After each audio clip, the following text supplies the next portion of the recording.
Excel ক্লাসে সবাইকে স্বাগতম জানাচ্ছি। আজকে আমরা আলোচনা করব ডাটা ভ্যালিডেশন নিয়ে। ডাটা ভ্যালিডেশন বলতে আমরা বুঝি ভ্যালিড ডাটা। এখানে আমরা অনেক সময় দেখা যায় যে এক্সেলের মধ্যে আমরা অনেক সময় যখন আমরা নিউমেরিক এবং আমাদের সংখ্যাবাচক এবং কোনো টেক্সটবাচক আমরা কোনো ইনপুট করি, তখন আমাদের এই ভ্যালিডেশনের একটা বিষয় থাকে। সেই বিষয়টি মূলত আজকে আমরা এখানে আলোচনা করব। শুরুতেই আমরা এক্সেলের একটি ইন্টারফেস ওপেন করে নিলাম। এখানে আমি বেশ কিছু বিষয় অলরেডি লিখে রেখেছি।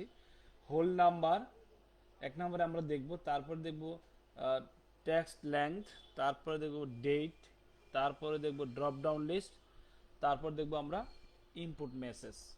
এই বেশ কয়েকটি বিষয় আমরা দেখব। আমরা এখান থেকে এই বিষয়গুলো একটু হেডিং করে নিই। যেমন এখানে হোল নাম্বার আছে, আমরা হোল নাম্বার এভাবে সাজিয়ে নিই। তারপর টেক্সট লেংথ, তারপর আছে ডেট, তারপর ড্রপ ডাউন লিস্ট, তারপর হচ্ছে ইম্পোর্ট মেসেজ। আমরা মোটামুটি এটাকে একটু ডিজাইন করে নিই বোঝার জন্য সবার সুবিধার্থে। আমরা একটু সেন্টার করে নিলাম এখান থেকে।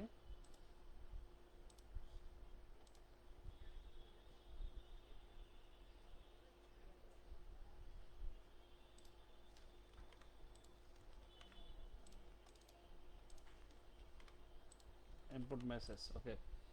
এইটাকে আমরা একটা কালার দিয়ে দিলাম এখান থেকে।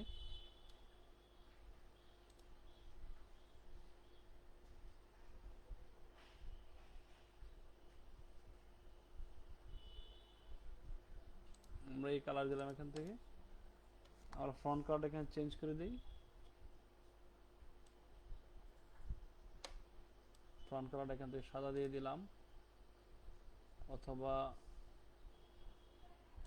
কালোই থাকো, আমরা একটু বড় করে দিই, ওকে। তাহলে আমরা খেয়াল করি প্রথম হচ্ছে হোল নাম্বার। হ্যাঁ, আমরা যদি এই ডাটা ভ্যালিডেশন থেকে আমরা যদি নাম্বার নিয়ে কাজ করতেছি, আমি যদি বলি যে এই ঘরের মধ্যে আমরা নাম্বার ব্যতীত অন্য কিছু ইনপুট করব না, হ্যাঁ, তখন আমরা এটা যদি কমান্ড দিয়ে দিই তাহলে এটি হবে।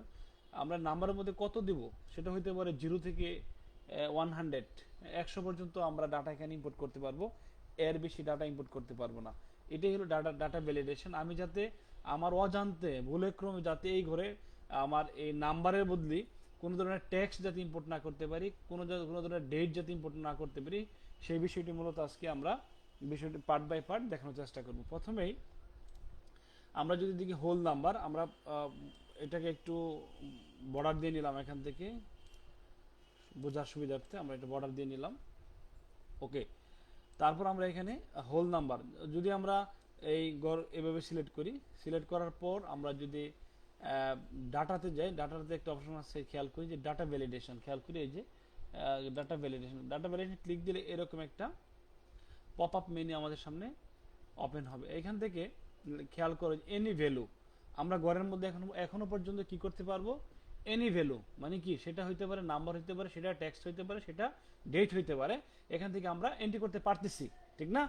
এখন এখানে যদি আমি চেঞ্জ করে দেই, খেয়াল করার বিষয়, এনি ভ্যালু থেকে ধরো আমি হোল নাম্বার দিলাম এখানে। হ্যাঁ, হোল নাম্বার দেওয়ার সাথে সাথে দেখো এখানে দুইটা মিনিমাম অ্যান্ড ম্যাক্সিমাম দুইটা কি হয়ে গেছে, দুইটা বক্স ওপেন হয়ে গেছে। এখন এখান থেকে ধরো মিনিমাম সংখ্যা দিলাম কত, 1, আর ম্যাক্সিমাম সংখ্যা কত, 100। বুঝতে পারছো? দিয়ে আমি কি করলাম, ওকে করলাম। এখন খেয়াল করো এই ঘরে যদি তুমি 102 লেখো, তোমার এন্ট্রি হচ্ছে, হবে না, এরকম একটা মেসেজ আসবে, তোমাকে এন্ট্রি করতে এখানে দিবে না, ঠিক আছে? কারণ তুমি এখানে কি কমান্ড দিছো, যে 1 থেকে 100 পর্যন্ত। বুঝতে পারছো? যদি আমি এখানে জিরো শূন্য চাপি, সেটাও নিবে না, কারণ আমি বলছি কি, আমি বলছি একটা, করতেছি একটা, ঠিক না? এখন আমার কি করতে হবে, যদি 1 চাপি তাহলে নিবে, 1 2, হ্যাঁ, 3, এরকম। হ্যাঁ, আমরা যদি 100 লিখি নিবে, বাট 100-এর বেশি লিখলে কি করবে, নেবে না। বোঝা গেছে? তা আমরা এটাকে আবার সিলেক্ট করলাম, আমরা যা ছিল এখান থেকে কেটে দিই, আমরা আবার সিলেক্ট করলাম, সিলেক্ট করে আমরা কোথায় যাব, এই যে ডাটাতে যে যাব, ডাটা ভ্যালিডেশন, খেয়াল করো। এখন এখান থেকে যদি আমি এখানে দিই, এখানে যদি 1 লেখা থাকে এরকম, আমি যদি এখানে দিই 200, ধরো, হ্যাঁ, 201 দিলাম, ওকে। এখন খেয়াল করো, এখন আমি 1 থেকে 200 পর্যন্ত ডাটা এই ঘরে আমি কি করতে পারবো, এন্ট্রি করতে পারবো। এখন বোঝার বিষয়, ধরো তুমি এখানে এরকম লেখলা, হবে? ইউজ, আমি টেক্সট লিখলাম, হবে? এখানে হবে না। খেয়াল করার বিষয়, খেয়াল করার বিষয় যে আমরা এখানে যদি ডাটা ডাটার পরিবর্তে যদি অন্য কিছু লিখি তাহলে কি সেটা হবে না। এই জন্য আমাদের এখানে কি করতে হবে, 1 থেকে 201 পর্যন্ত আমরা ভ্যালু যে আছে সেটা আমরা কি করতে পারবো, ইনপুট করতে পারবো। বোঝা গেছে? এর বাইরে কোনো ধরনের ডাটা আমরা এখানে ইনপুট করতে পারবো। অনেক সময় দেখা যায় অনেক শখের মধ্যে আমরা যদি এরকম নাম্বারিং দিয়ে দিই তাহলে আমাদের কাজের সুবিধার্থে আমাদের ভুল হওয়ার সম্ভাবনা একেবারে ক্ষীণ। ওকে, তাহলে আমরা হোল নাম্বার দেখলাম। ওকে, এখন আমরা আসি টেক্সটের মধ্যে। টেক্সট, টেক্সট মানে কি, লেখা। ধরো তোমার লেখাটা কতটা শুরু হবে, ধরো তোমার সর্বনিম্ন তুমি 5 থেকে 10 ক্যারেক্টারের মধ্যে কি লিখতে হবে, এরকম যদি কমান্ড দিয়ে দিই আমরা এখানে। ধরো হ্যাঁ, আমরা এখানে সিলেক্ট করলাম, প্রথমে যতটুকু ঘর সিলেক্ট করবো ঠিক ততটুকু ঘরের মধ্যেই এরকম হবে। ওকে, খেয়াল করো, ডাটা ভ্যালিডেশন ক্লিক দিলাম, দেওয়ার পরে এখানে এনি ভ্যালু থেকে আমরা এখানে টেক্সট, খেয়াল করো যে টেক্সট লেন্থ আমরা ক্লিক দেব। ধরো সেটা কত হবে, 5 ক্যারেক্টার থেকে 10 ক্যারেক্টার, খেয়াল করো। এখন এর বাইরে যদি কোনো ধরনের আরো বড় ওয়ার্ড যদি আমরা লিখি তাহলে কি হয়ে যাবে, হবে? দেখো আমরা যেমন আমি লিখলাম নেম, নিয়ে নিছে, নিছে, নেই নেই, কেন নেই নেই? নেমে কয়টা আছে, এন এ এম ই, হ্যাঁ নরমালি কি লাগবে, এন এ এম ই, আবার একটা ক্লিক দিলাম, দেখছো নিচে কমও নিবে না আবার বেশিও নিবে না। খেয়াল করতে পারতেছো? আবার এখানে যদি আমি 10টা লিখি, যেমন বাংলাদেশ, এই দেখো 5 এবং 10-এর মধ্যে নিয়ে নিছে। এখানে কয়টা ক্যারেক্টার আছে খেয়াল কর, গুণ 2 3 4 5 6 7 8 9 10টা। বুঝতে পারছো? এখন যদি আমি এখানে আরেকটা ক্যারেক্টার দেই, যেমন একটা ডি দেই, নিবে? নিবে না। এরকম ভাবে আমরা এখানে কিরকম কমান্ড দিতে পারি যে আমার এই টেক্সটের মধ্যে এই ঘরের মধ্যে কি হবে, 5 ক্যারেক্টার থেকে শুরু হয়ে 10 ক্যারেক্টার পর্যন্ত আমি লিখতে পারবো। এখন যদি আমি এক থেকে দিই, হ্যাঁ 1 থেকে দিই, তাহলে আবার আমি কি করতে পারবো এখানে লিখতে, যেমন আমি এখানে লিখতে পারলাম এ বি সি। সমস্যা আছে, কারণ আমি দিয়ে দিছি কি 1 থেকে 10। বোঝা গেছে? তাহলে আমরা টেক্সটের ক্ষেত্রে ওটাকে আমরা ফিক্স করে দিতে পারি। আচ্ছা ওকে, তারপর হচ্ছে ডেট।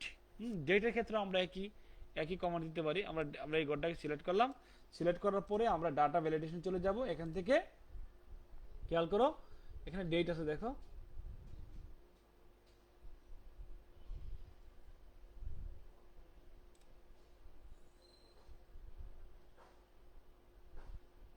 আচ্ছা এখানে ডেট নাই, আমরা হ্যাঁ ডেট আছে। ওকে হ্যাঁ, আমরা আবার দেখি ডেট আছে না, গো হ্যাঁ ওকে, ডেট আছে। হ্যাঁ, ডেট এখন তুমি কোথায় থেকে শুরু করবা, ধরো আমরা গত মাসের 1 তারিখ থেকে এই মাসের 1 তারিখ পর্যন্ত আমি এখানে কি করতে পারবো, এন্ট্রি করতে পারবো। তাহলে আমার কি করতে হবে, লিখে দিতে হবে না? তা আমরা এক্সেলের ক্ষেত্রে ডেট কিভাবে ইনপুট করি, আগে মাস, যেমন 10 মাস, আমরা কি লিখবো, 10 মাস 1 দিন 2022। তারপর আমরা শেষ হবে কি দিয়ে, ধরো আজকে কত, 2 তারিখ, ঠিক না? এর বাইরে যদি আমি কোনো তথ্য এখানে ডেট ইনপুট করি তাহলে কি হবে, সেটা নিবে না। ধরো আমি এখানে লিখলাম এখানে 10/25/2022 নিচে, ঠিক না? এখন ধরো আমি এখানে যদি লিখি এরকম 11, এখানে লিখলাম আমি মনে করো যে 3, যদি এরকম লিখি, নিবে? এই যে নিতে না, এরকম একটা মেসেজ আমাদের এখানে দিচ্ছে। বোঝা গেছে? তাহলে আমরা ডেটকেও আমরা এই আমরা ভ্যালিডেশনের আওতায় আমরা নিয়ে আসতে পারি যে এত ডেট থেকে এই ডেটের ভিতরে এই ঘরের ভিতরে লেখা যাবে, এর বাইরে লেখা যাবে না। বুঝতে পারছো? আমরা এখানে ভ্যালিডেশন থেকে এটা কমান্ড দিয়ে দিতে পারি। ওকে, তারপর আসে ড্রপ ডাউন লিস্ট। ধরো আমরা অনেক সময় দেখা যায় যে এক্সেলে যখন আমরা কাজ করতে যাই তখন দেখা যায় যে আমাদের ধরো একটা উপজেলার নামের মধ্যে অনেক ইউনিয়নের নাম থাকে না, ওয়ার্ডের নাম থাকে না, সেটা বারবার লিখতে হয় না? সেটা আমরা কি করতে পারি, ড্রপ ডাউন লিস্ট করতে পারি। কিভাবে করতে পারি, এই যে আমরা এই ঘরগুলো সিলেক্ট করলাম, সিলেক্ট করার পরে আমরা এই ডাটা ভ্যালিডেশন চলে যাব। এখান থেকে আমরা দেখো লিস্ট একটা আছে না, লিস্ট, এই যে লিস্টে আমরা ক্লিক দেব। ক্লিক দিলেই খেয়াল করো এখানে একটা সোর্স ফাইল, যদি তোমার এখানে কোনো লিস্ট থাকে, ধরো এটা একটা লিস্ট, এটা আমরা কি করলাম, এই দেখো আমরা কি করলাম, এটারে সিলেক্ট করে আমরা এই যে রেঞ্জ চিনাই দিলাম। ও কি করলাম,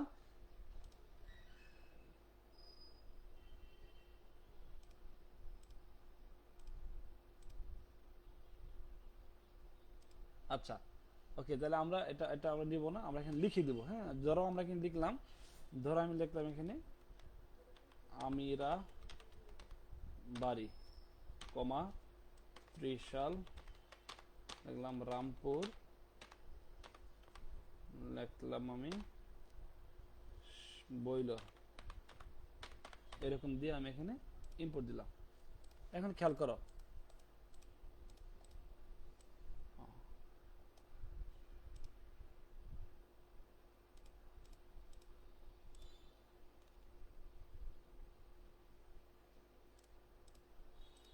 এই দেখো, এখন দেখো খেয়াল করো, এই যে আমি এইগুলো কি করছি, সবগুলো ড্রপ ডাউন লিস্ট করে হচ্ছে। এখানে খেয়াল করো, এখানে যদি ক্লিক দাও, এখানে একটা অ্যারো চিহ্ন চলে আসছে, এই দেখো আমিরা বাড়ি আসছে, তারপরে এই দেখো ত্রিশাল আসছে। দেখো আমার আর বারবার কি করতে হচ্ছে না, লিখতে হচ্ছে না, বোঝা গেছে, এই যে বলল। তাহলে এইভাবে প্রত্যেকটি ঘর, যে কয়টা ঘর আমি রেঞ্জ কি করছি, সিলেক্ট করছি, সেই ঘরের মধ্যে আমি মূলত এর নিচে হলে আবার আসবে না, নিচে আসবে কারণ এই ঘর আমি সিলেক্ট করছি। বুঝতে পারছো, যে এইভাবে আমরা ড্রপ ডাউন লিস্ট আমরা কি করতে পারি, তৈরি করতে পারি। কোথায় থেকে, এই যে ডাটা ভ্যালিডেশন থেকে। খেয়াল করে যে হ্যাঁ, এখানে যে আবার লিখি, আরেকটা লিখি, যেমন আমি এখানে লিখি কাঁঠাল লিখলাম, এখন এটাও কি চলে আসবে না এখানে। এখন দেখো খেয়াল করো, যে কোনো ঘরের মধ্যে কাঁঠাল, বোঝা গেছে। তাহলে এইভাবে আমরা যে কোনো ধরনের ড্রপ ডাউন লিস্ট আমরা তৈরি করতে পারি। ওকে, তারপরে এখানে দেখো আছে ইনপুট মেসেজ।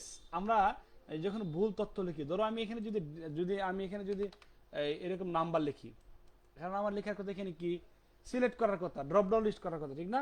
এই যে এরকম মেসেজ আসতেছে, the the value you entered is not valid.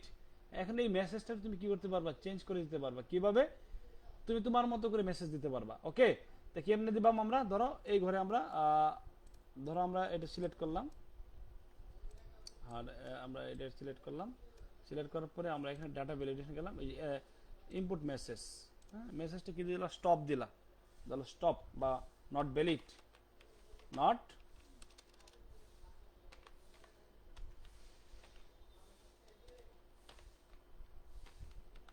Not valid.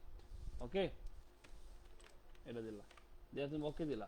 এখন মনে করো তুমি এইখানে মনে করো যে এরকম লিখতেছো, হ্যাঁ নট ভ্যালিড আসছে, বুঝতে পারছো। এই যে নট ভ্যালিড আমি কমান্ড লিখে দিয়েছি, তার মানে আমরা মেসেজও চেঞ্জ করে দিতে পারি, যে এখানে কি মেসেজটা আসবে। হ্যাঁ, এখানে চাপ দিলে কি মেসেজ আসবে সেটা আমরা এখানে কি করতে পারি, সিলেক্ট করে দেবো। ওকে, তাহলে আমরা মোটামুটি ভাবে এই ডাটা ভ্যালিডেশন সম্পর্কে মোটামুটি একটা ধারণা নিলাম। এখান থেকে আমাদের খুবই গুরুত্বপূর্ণ একটা বিষয়, আমরা প্রত্যেকটা বিষয় এখানে প্র্যাকটিস করে আমাদের এক্সেলের কাজকে আরো আমরা সামনের দিকে এগিয়ে নিয়ে যাওয়ার চেষ্টা করব। ঠিক আছে, ধন্যবাদ সবাইকে। আমরা আজকে এখানে শেষ করছি, পরবর্তীতে আরো গুরুত্বপূর্ণ ভিডিওতে আমরা কথা বলার চেষ্টা করব। ধন্যবাদ সবাইকে।